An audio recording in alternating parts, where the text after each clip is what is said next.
And there's also the factor you might be so goddamn wealthy in 5 years that you can just put a can of gas into it and just light it up and watch it burn while you film it for YouTube.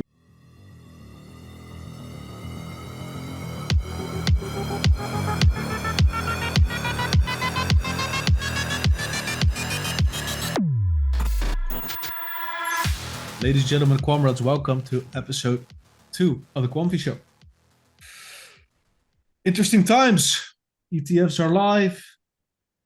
Market is back on its ass. All the bears are out of their caves again. All the bulls are back to the stables.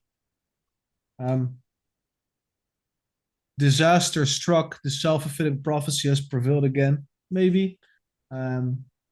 Expectations met, not met.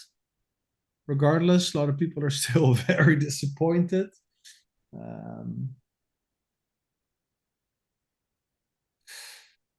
Where do we go from here? I don't know. I still believe in some way, shape, or form we're going up.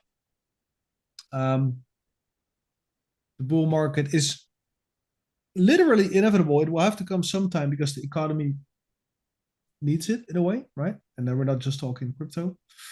But when that will happen, how it will happen, we do not know. And I think we're not going to go too deep in that on this episode. What is interesting is that whenever price goes down, people start noticing the details again, right? We're no longer interested in which coin goes up and why ours is not. No, we are focusing on what the team is doing wrong and why. As a result, I decided to leave Quamfy Lounge, leave the Dutch groups, leave almost every group except for Counchill and some of the more smaller, more intimate groups. Because I just got exhausted from everybody's short-term memory and endless, in my mind, complaining about everything that is not going right, while everything, in my opinion, is actually getting more tangible and better to a degree. And I'm not talking price. Price will follow. So we'll be having a look today at what is the team doing, right? What are the communications? Where is this all heading? What has been published last couple of weeks? So yeah, we'll take it there, and then we'll see how we digress as we do with the Quamfy Show. And Tim, good to have you here. Yeah, how are you doing, man? I don't know. A little bit confused. I think a bit overwhelmed. I think overwhelmed is the right description to describe my current state of mind. Going all over the place. That's mainly because I'm in the process of starting to buy my own property, my own house. And that's when you start doing visits to apartments, you start doing the inquiries, you start sorting out your personal finances. Everyone must be quite familiar with this process. And then one of the main questions that you also have is how much of your own money do you need to bring in? And it will not necessarily be a surprise that Q&T is part of my own money, right? So it's part of the sum that I can bring in. And I've dedicated a certain part of my portfolio for this task. And then it's kind of depressing to see Q&T at like 140 euros around the first week of January. And now we're in the third week. And it's at 95 euros again. And honestly, we've all dealt with these kind of price movements. But at the moment, those funny little numbers on your screen start meaning that you can actually change a bathroom or a kitchen, or you can buy a nice TV. Like Jarno has this huge unit in his house. You know, that it actually starts converting to actual material stuff that you can actually buy and use. That is kind of more difficult, I guess, because I've become quite numb to any kind of price action. But at this stage, I'm getting not necessarily emotional, but it does start to affect my state of my peace of mind, if it makes any Yeah. sense. It's not that I'm overexposed because um, this is a long-term strategy that I am in. It's this piece of game of chess in a way. Yeah. I've thought of every move, and I'm still prepared for every move that will happen. But it's still kind of depressing when you set a sell order at 140 euros. It misses it by like 2 euros, and now it's like 95. It's a form of anxiety, right? I It is a think form of anxiety. I, Absolutely. I think if we look at the amount of money that we both will need for our let's say our expansion plans for this year, right? I want to upgrade my garden and maybe um the thing on my house. Um, it's gonna be close to six figures, right? That's an insane amount of money. What we need, and yes, there are some QT that are going to have to die for that, probably. But yeah, if then QT loses like 30% of its value, In a couple that's of weeks, and you see just a third of your entire whole net worth just evaporating. That kind yeah, of hits you, and it's never. And it's interesting because the other way around, we've also seen the pumps upwards. yeah, They don't really affect you because it can always get more and more and more. But once it starts going the other way, you start noticing the details again, and that is exactly what you just described. And to add to that, that's not necessarily about me, but I was in the Quamfy Lounge. I barely engage in the Quamfy Lounge.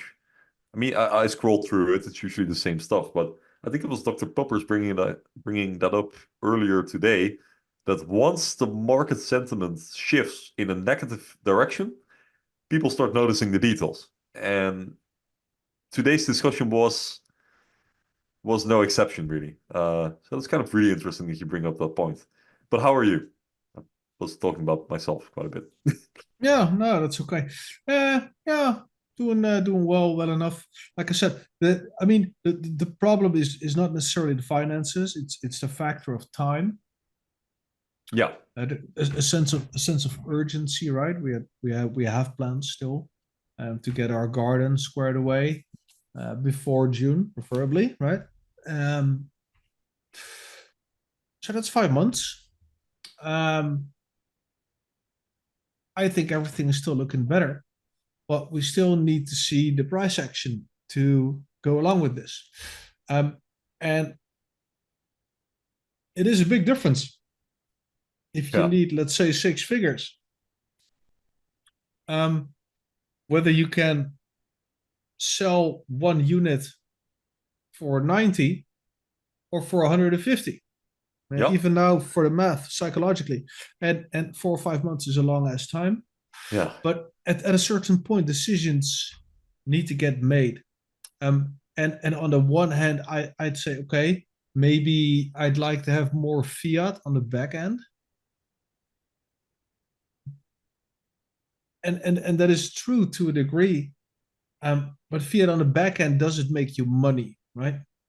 And we are both not yet at the stage of wealth where we are more risk averse, right? Where if you've yeah, yeah, made your wealth, then you can be more risk averse, a little bit more strategic, and just settle for steady incremental gains rather than the exponential gains, which changes things a lot. But yeah, so there's a little bit of quote unquote anxiety there. I mean, yeah, we have agreed to nothing. If Quant proceeds to go back to 40, it will not. If it does, we can still like, okay, motherfucker. Yeah, we had this all nice little plan for a garden. Um, we're just not going to right now, yeah.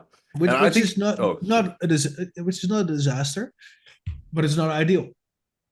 I will not pull the trigger on my fucking garden to get it redecorated if Quant is below 100, because that would just be there's no point, waste right? of potential capital, I think. And Yes. I kind of really see. I think it's kind of interesting. At the beginning of the year, well, first episode we made the prediction was going to pull the trigger first on selling, and the lower the price goes, the more critical it gets, right, in this direction. But you mentioned the fact that there's this kind of anxiety, right, and this feeling of urgency here, and I feel it. And with you, it's not. I think your case is a little bit less. Like That's it's more of a profound, yeah. point of, yeah, it's like an investment to an already existing situation. And for Yeah. me, it's like the first step on the housing market, which is Yeah, you need to get the fuck out of your parents' place. yes, but there's not this, but there's Psychologically. no yes, but there's no real sense of urgency because the No, no, longer I no. wait, the more financially stable I'll become in the future, if that makes any sense, all right? But the problem Yeah. then is like this is a housing market, at least here in the Netherlands. I think for most people listening to this, you'll probably feel familiar because I feel like we're in a housing crisis all around the world. Not necessarily because of a lack of space, because it's a financial Yeah. crisis, right? It's triggered by interest rates and the financial situation of the world. Um, but I do have this feeling here that I need to strike at some points, right? Because really, you're looking for a gem, but that gem will not. There will be a limited space of time, Yeah. right? And because you're searching in a certain, you have this um, it's this window, right, of like financial possibilities, what you're willing to invest, and you have a closing window in terms of time because there won't be a lot of time to make the proper decisions, which kind of makes it difficult to really plan this properly. I mean, sure, I can wait, it will become easier, but I might also miss out on potential opportunities. If it makes any sense. So you need to be active in this market, but I feel overwhelmed, just to put it shortly. There's a lot of information. There's a lot of potential decisions that you can make, and every Yeah. decision can turn out really well, but it can also, in hindsight, be a really bad decision.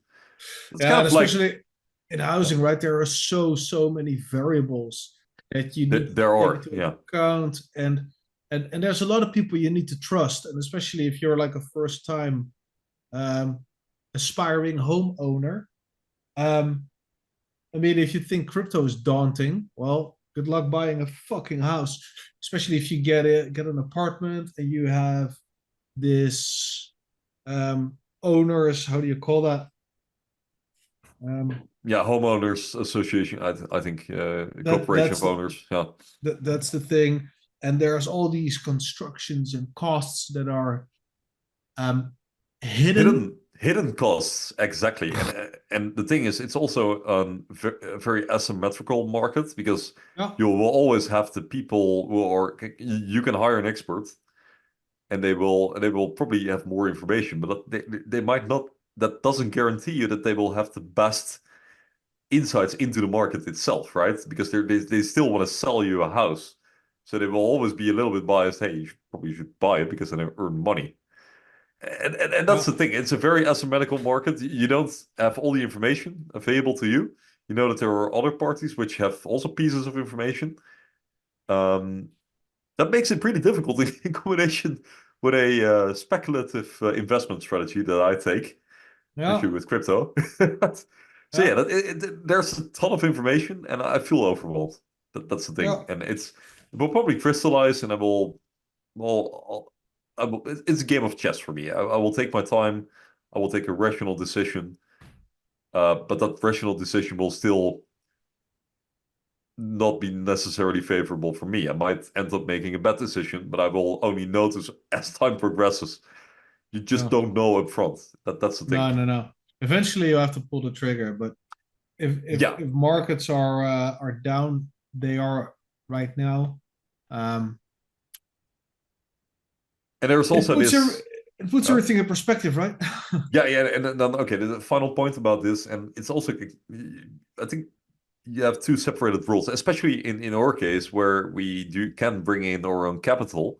You have a lot of people who can barely bring in any capital, so they have to do it with their mortgage and just bring in a little bit of money, and that's usually their entire bank account.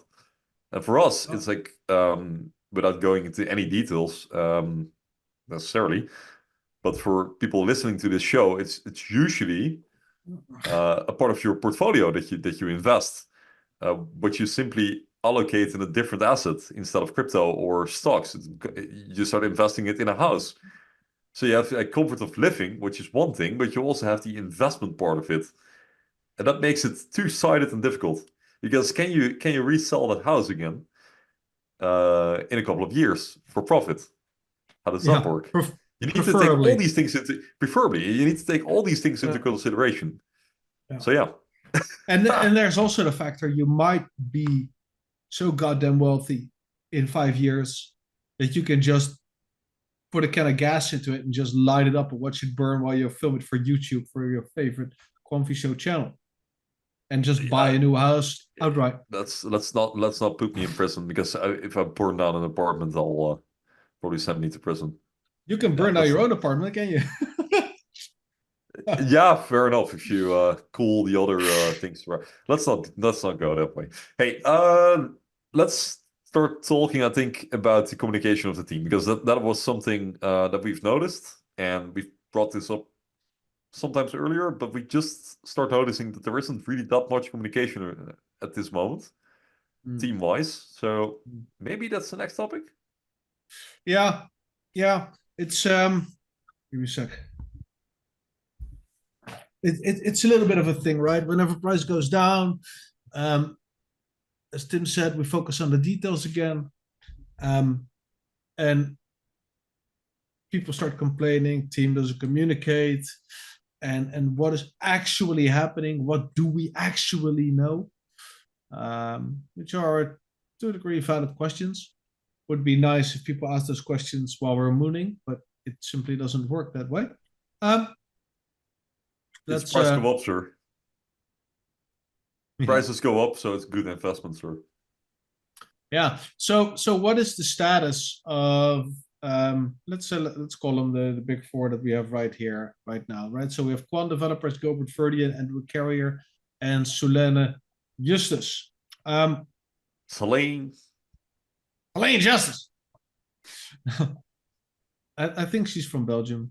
Solene Justus. Solene Justus. Anyway, so what has been up with the communication, right? Well, we know we digested not digested, pulled that apart, whatever. What? A couple episodes back, I'm looking for the word for taking something apart. Yeah. It is not dissect, right? Dissected, yes. Yeah. That's the word. We dissected their Telegram behavior a while back. Yeah, they haven't been online on Telegram since the start of last year. Yeah, so there's more than a year passed since their last communication on Telegram. Yeah, and we also notice, at least for Andrew, that he hasn't really been on X anymore. So like I think his last post dates from November last year. On November 1st. Makes it really practical. This great piece in the banker from Liz Lum finally pushed me over the line. I'm out of here. I'm on Blue Sky and LinkedIn if you want to connect there. Okay, so he's not there. And what does he write exactly? Liz doesn't live here anymore.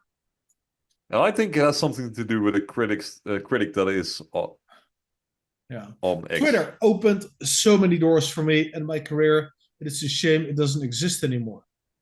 Quote, I'm trying to show you the easy way, not the hard way. End quote. I said to my son, repeating a line my father said to me when I was a child. He promptly responded, quote, Mom, most people learn the hard way. That's how people learn, end quote. Despite being left speechless momentarily, I realized he was right. And some of the best and most enduring lessons I had learned throughout my life had been learned, quote unquote, the hard way. Okay, this is a very long ass piece. And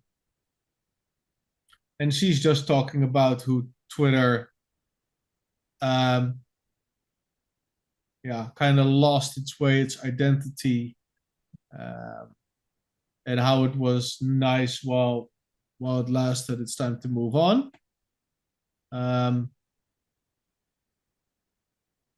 So yeah, Andrew Oh, that's a followed long suit. piece. Yeah, it's a really long piece. It's a really long I think if I don't want to speak for someone else, but I do notice that there's a lot of critique on Twitter. for what? I have not been following all that shit. It's kind of a complicated political discussion, but like there's barely any monitoring anymore. So you could say that their policy when Elon came in, he kind of cut out a lot of of their employees. So it's always been a sewer, an open sewer, but it's gotten even worse. And the amount of bullying that certain figures face really pushed them out of Twitter. Yeah, I don't want to get too political, but that is at least the argument that a lot of people make. And I don't really have an opinion on that because, well, it's politics and we don't really enter politics on this show. But what I can say is that I do see people leaving Twitter, and it for me it at least raises the question: how does that affect? And that's something we should address here. Does that address the way that Quant engages with us, the community? So will they leave Twitter behind? And will they search for new channels? Because, well, for us, Twitter is a really valuable platform because it's used by most people in the space where they share information and where we can get an insight into what they're doing. I think it's the biggest. I think it's the biggest Achilles of the space. I think Twitter. It's literally the wild fucking west. Yeah, it definitely is. Of finances. Yeah. I mean, manipulation, misinformation, everything. I mean, we are all right, all so insecure, and we are all so doubtful because we are so fearful about our investments, about the space we are in. We are also very fearful about you and about you because we don't know you, but we know how you are. And we know what you do because we know what we do when we panic. You start looking at others, seeing how they react. And that is exactly how there is value in hacking a Gary Gensler fucking Twitter account. Because you can literally manipulate the children in the playground, yes, that is us, into thinking that something is happening while it is not. Because we will react before we assess, think, etc. Rightfully so. We're in this with a lot of money. So Twitter devolved into this, how do you say, back alley type of playground where all these gangs roam free, trying to scare people out of their money. And yes, there's a couple of people sharing good information, but even the good information gets trampled on. Yeah, graffiti and bullshit and rumors. Yeah, and then there's the people that were good people and spread good information. And then they start becoming crack dealers because Elon pays them to sling his crack and God knows what else. This is all metaphor, right? This is all metaphor. Elon is not letting you sell crack, but oh, sorry. No, I don't want to interrupt. People lose their soul, right? People lose their soul here, and people lose faith, and because people lose faith, we show the worst, and Twitter makes the worst in people. Oh yeah, for sure. Even worse, if that's even possible. So, crypto would be better off, I think, if we were not all just zoomed in on Twitter. I'm looking here, Netherlands trends, reward program. Airdrop. I think that's personalized for us. Ripple. I don't care. It's there. It's being projected to me. Westland, I don't care for that. I don't give a shit about Malou, Sarat, Dolph, David, Ugalda. I have no fucking clue who these people are. I think that's I think all of those things. Bestland is obviously something in the news, so that's an Yeah. Oh, actual topic that's being. is that so? Yeah, that's not enter politics, but that is something that's happening in the news right now. So that's an actual hashtag that is being used. That's trending. I have no clue who David is. I have no clue who Dolph. Dolph might be some person here, but I think a lot of these hashtags that we see are just bots. Those Yeah, airdrop exactly. things, those are Yeah. bots. Those Yeah, of reward course. programs, those are Yeah, bots. that's It's what I all those mean. bots accounts. Yeah. It's oh, for sure. And I think what we see and what we've already been seeing the past years, even before Elon took over, um, is just this riot that's going on, or this war on crypto Twitter between all these communities, and the amount of misinformation that's doing the rounds. Quant started blocking everyone on Twitter, right? So you cannot, not blocking, but like limiting them from reacting to posts. So you cannot really engage with Quant content except for sharing it and liking it. But you can't comment because if you looked at those posts from Quant, it was an open sewer really. And what I think is that their entire communication part will kind of slowly leave Twitter behind. I'm not sure. They might move to LinkedIn, they might move to other platforms, but that's at least what I think. Yeah. And it Oh, might be in an extension of this trend, but I'm not sure. We don't know for sure. We will see. yeah. If we look now on Gilbert's page, he reposted January 17th. Quant Developers.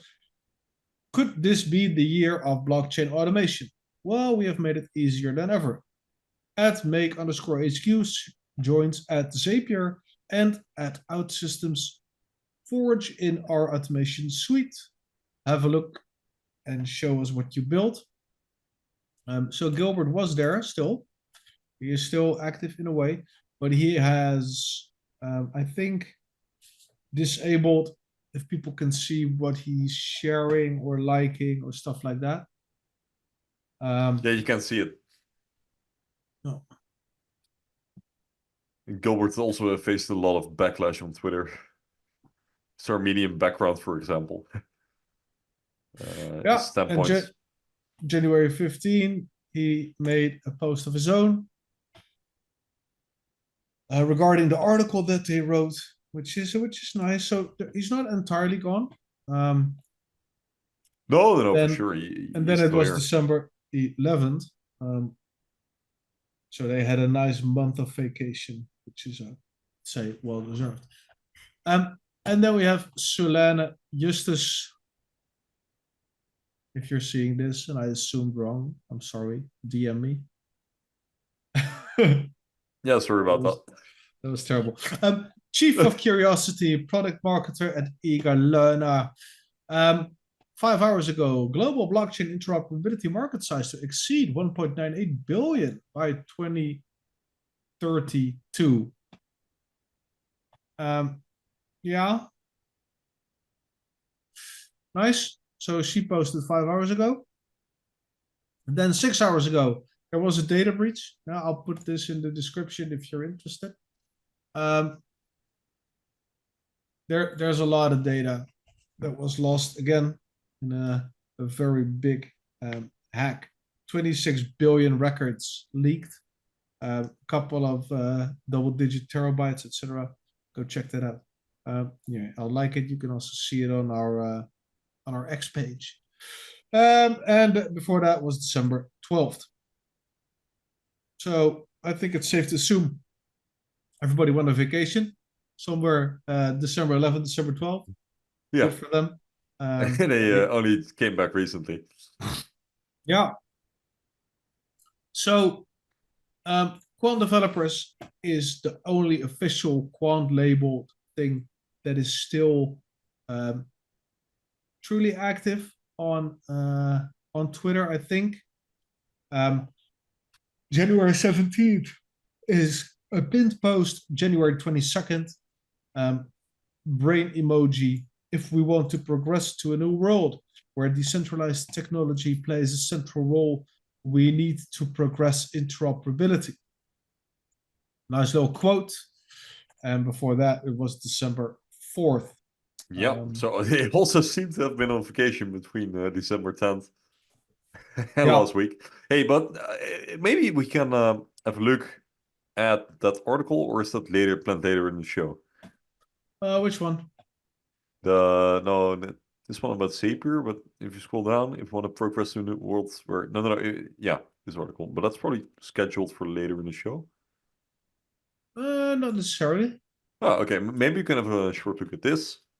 Yeah. Because this was posted on the 22nd of January. Yeah. Yeah. It reads, INATBA's joining forces for blockchain standardization event by Rachel Boch. Boff. B-A-U-G-H.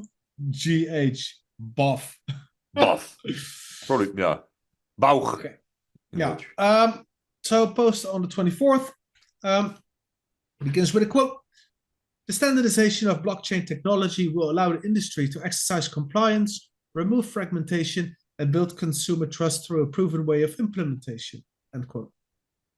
Those were the words of Fabrizia Benini from the European Commission. Kicked off. Those were the words that... Oh, right. Sorry. Those were the words that Fabrizio Benini from the European Commission kicked off the 4th edition of the International Association for Trusted Blockchain Applications Joining Forces Standardization event with on Tuesday, the 5th of December. Okay, so that was one sentence. I'm sorry I choked on that. That's fascinating. Gilbert wrote this now. No, it's not one sentence. Oh, yeah, this is one sentence. Oh, yeah, sure, yeah.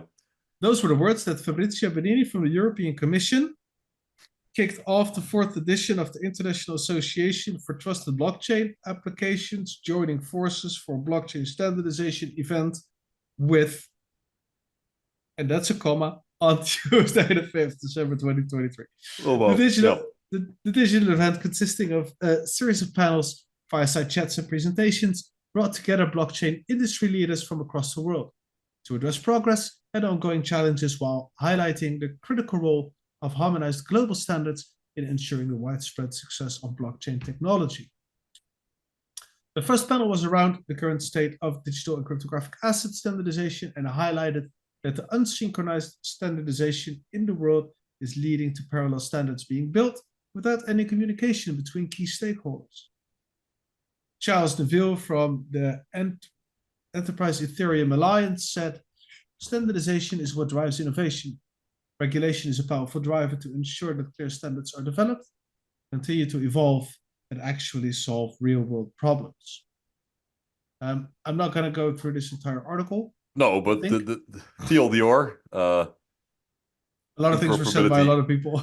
Yeah, interoperability is important, and a lovely photo of the European Commission number. They literally just...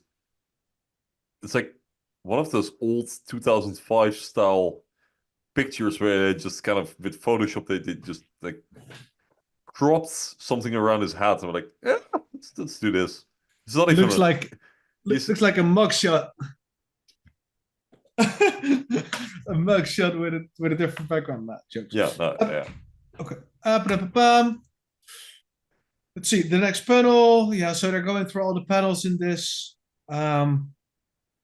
Luke Riley moderated one of the panels on interoperability.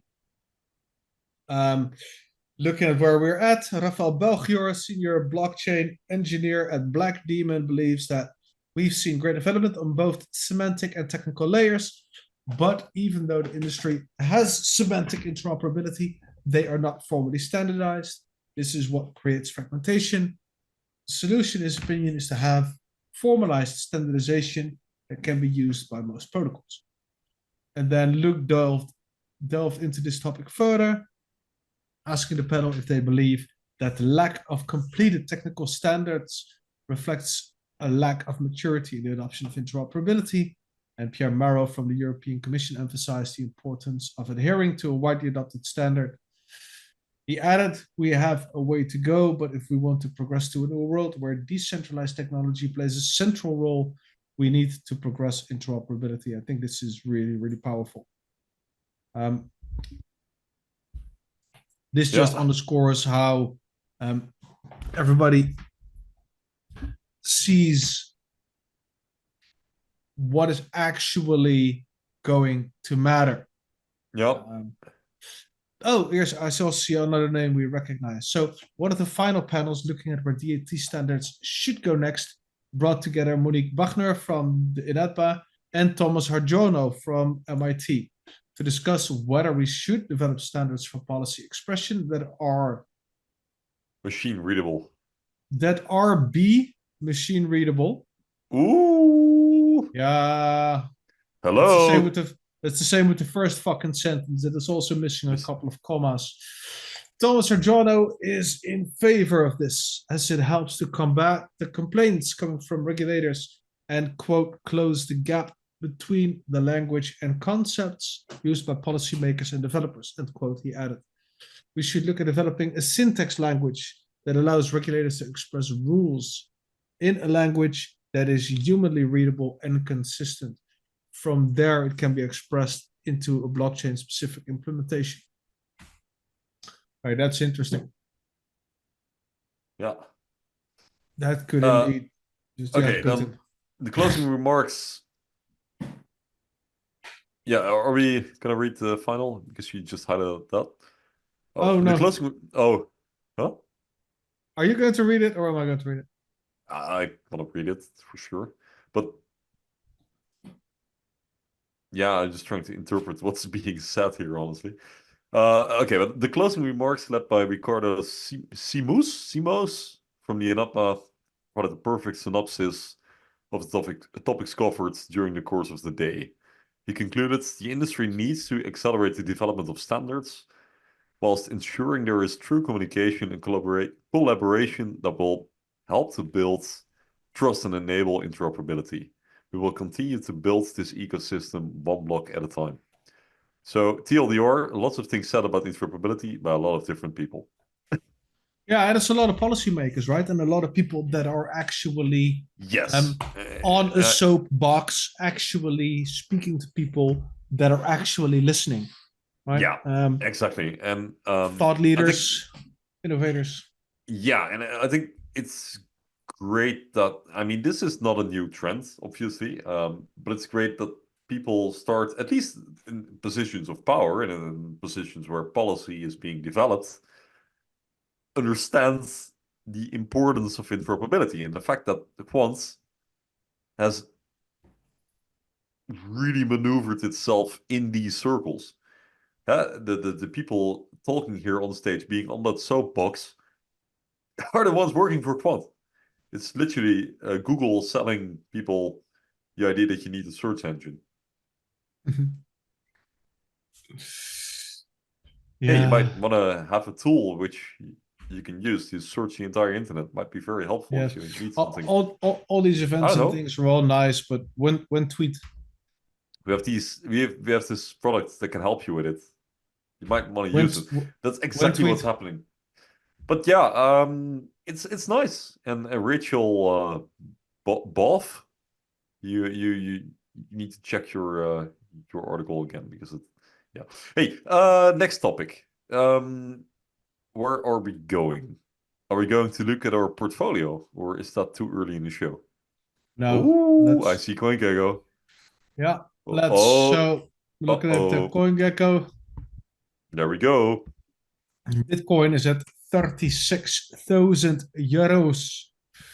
If we look at the 7-day, it's down only. If we look at the 1 month ETF. Yeah, that was here. Oh, that was the ETF. Yeah, 44K-ish. And now we're back to 36. Oh no. Yeah. So the horror. Yeah. If we look at the rest of the markets, last bloodbath. Yeah, last 7 days, BTC down 10%, Ethereum down 15, BNB down 6, Solana down 16, 12% down for XRP. XRP below 50 cents again. Euros.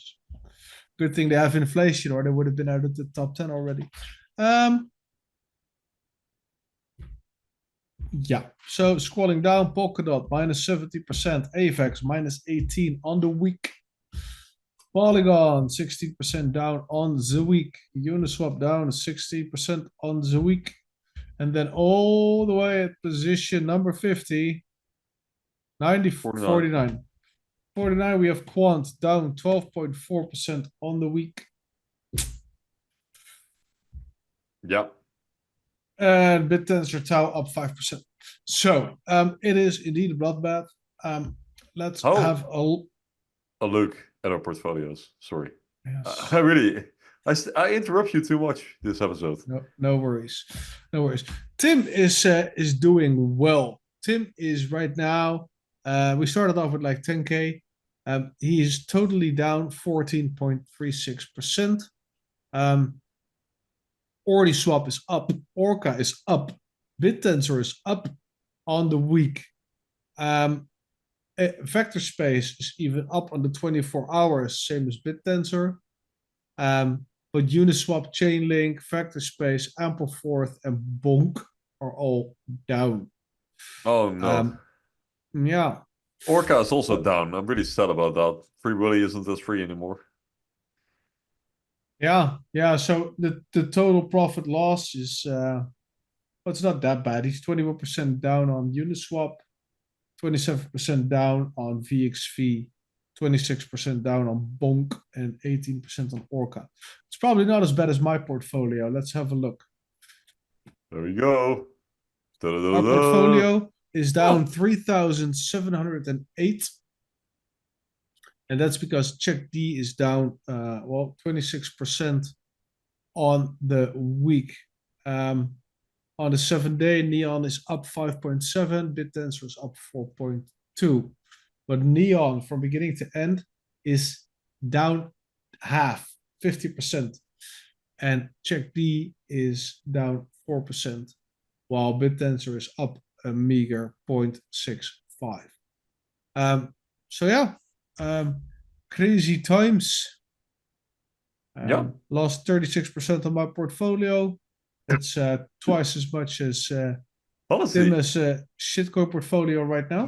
This isn't too terrible. I think last week we did a checkup on the Dutch show, and the numbers were comparable. I think we had similar numbers a week ago, so it's not that bad. It really isn't that bad. This is an argument for diversification, but I think that when everybody has found their testicles again, or their ovaries, whatever you want to call it, ovaries, then the diversification could start to work against the profits. But we'll have to see. Right? Cherry picking. High risk, high reward. Assets puts a lot of responsibility on the investor. That's one of the reasons why ETFs are a good idea for novice investors, right? You expose yourself to a lot of different assets, a lot of different geographical locations, different markets, blah, blah, blah. Basically to the entire world economy. You just assume that the entire world economy is going to grow over time. Depending on which ETF you pick. Not every ETF is the same. You can always see that. In my opinion... Enough, but still, like, you tend to follow the general line, and the general line is historically has always been up. And if you buy an ETF that only tracks the top tech stocks, or if you track an ETF that only does guns.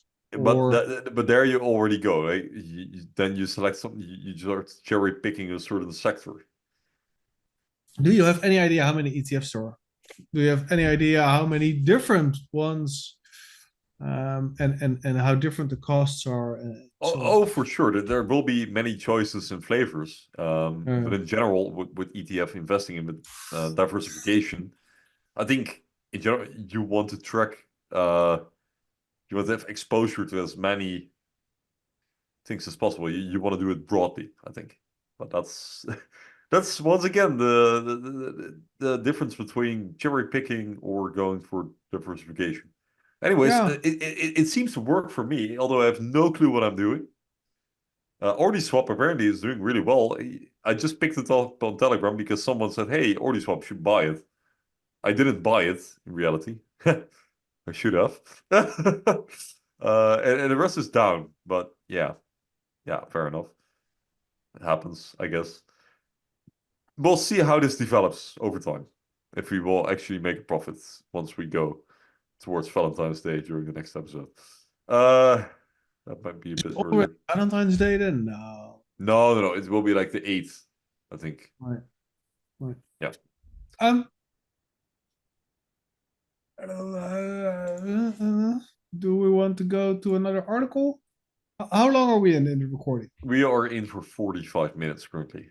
Oh man, I'm exhausted. Yeah, we could also just call it an episode. Yeah, If we shall do we not call it? necessarily.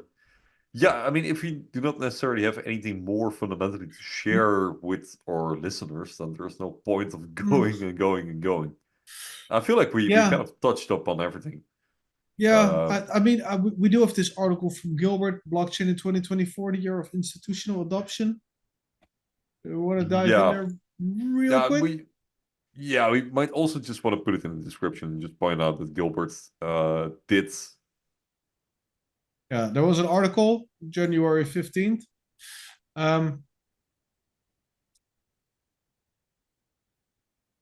It's his projections for this year. And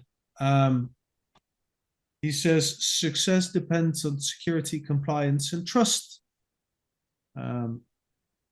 CBDCs will be here.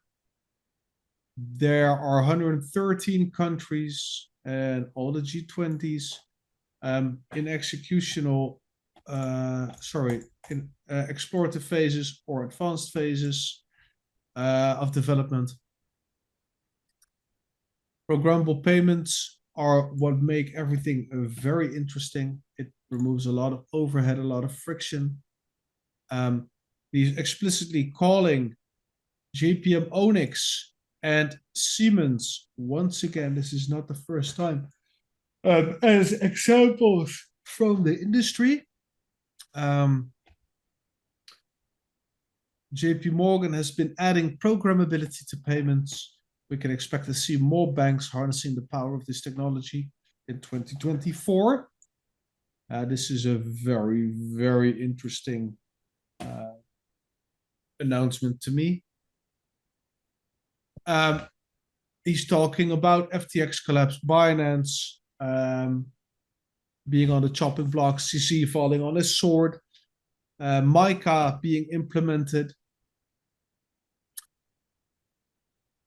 Blockchain Business Council speaking about technological standards bodies being implemented, ISO TC 307 being in a leading position, doing a lot of things, which is nice.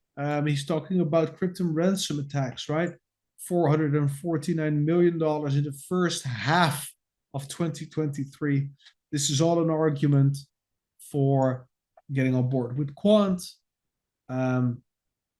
In 2024, the blockchain industry will experience a new era of maturity, tighter regulations, more institutional adoption. They need Quant. You need Quant. Buy Quant. Yeah. That's those But that can it's achieve this will be the ones who reap the benefits of this technology in 2024 and beyond. Beyond. yeah. But Gilbert is still here. He's still doing his predictions. He's still spreading the narrative, and so are we. So if you enjoyed this briefer episode than usual, make sure to drop us a follow, subscribe, like this, and spread awareness. You might be want to share this with your friends or your family or your colleague who is also trying to, I don't know, wreck himself. No, He no. Yeah, needs some already swap, dog. yeah, Here, come exactly. get some. Yeah. So yeah, just do as a you might want to do as a favor and think of that. And I don't necessarily have anything more to say this week. It's kind of a depressing week. Sentiment is down. Or sentiment is just a bit overwhelmed, as I said before. Lots of things to consider, lots of things to think about. Yeah. Oh yeah, And yeah. Damien's birthday is tomorrow. My Oh, son will turn 2 tomorrow. I saw congratulations. Liana walk in with balloons, and I was like, wait, I there re was something. I remember when your son was born, actually, that was one of the first during one of the first shows. We started roughly 2 years ago. And that was at the point that we started to do the English episode as well. That was around this time. Amazing how far we've come and how fast time is going. Yeah. How much things we experienced, at least. It's going so fast. And you start learning from experience, because I felt the exact same as I felt in the past. Once the market goes against you, you need money, or at least you have this sense of urgency. Yeah. Yeah. Things don't really change, do they? Well, not yet. I will continue making these episodes until we can record one together on our yachts. Yeah, yeah, yeah. It will be a long time from now. Or will it? If Or you will actually, it? yeah, Stay tuned. stay tuned. Yeah. Hey, See you in two let's weeks. finish this up. See you in 2 weeks. We'll be there. Uh, stay quampy. Stay comfy.